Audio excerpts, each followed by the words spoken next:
জনজাতিকৰণটো মোৰ কাৰণে ৰখি থকা নাই, কংগ্ৰেছৰ কাৰণে ৰখি আছে। কালি জনজাতিকৰণৰ বিষয়ে কালি লোকসভাত উত্থান হৈছিলে, তেতিয়া ৰকিবুল হুছেইনে ক'লে আপুনি জনজাতিকৰণ হৈ গ'লে 50% সমান হৈ যাব, তেতিয়া মুখ্যমন্ত্ৰী হিমন্ত বিশ্ব শৰ্মা মুখ্যমন্ত্ৰী হ'ব নোৱাৰিব। জনজাতিকৰণটো মোৰ কাৰণে ৰখি থকা নাই, কংগ্ৰেছৰ কাৰণে ৰখি আছে। কংগ্ৰেছে বিধানসভাত কি প্ৰস্তাৱ পাছ কৰিছিল যে অসমৰ বৰ্তমানৰ জনজাতীয়সকলক NOC ল'বই লাগিব চৰকাৰে। সেই প্ৰস্তাৱটো তেওঁলোকে কিয় বিধানসভাত পাছ কৰাইছিলে? তেওঁলোকৰ দিনত বিধানসভাৰ প্ৰস্তাৱটো পঢ়ি ল'লে প্ৰশ্নটো হ'ল যে তেওঁলোকে সাপ হৈ খুটে, বেজ হৈ জাৰে। তেওঁলোকৰ দিনৰ প্ৰস্তাৱটো আপোনালোকে নিজে পঢ়ি ল'ব, তাৰপিছত আৰু মোক কোনেও প্ৰশ্ন নকৰে। তেওঁলোকে কি ক'ব লাগিছিল যে 6 জনগোষ্ঠীক জনজাতীয় কৰক।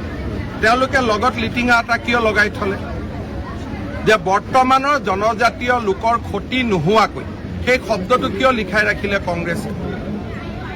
গতিকে কংগ্ৰেছে সেই উত্তৰটো দিয়ক যে সেই লগত টিলিঙাটো তেওঁলোকে কিয় লগাই দিয়ে, সেইটো সুধি লওক তেওঁলোকক, তাৰ পিছত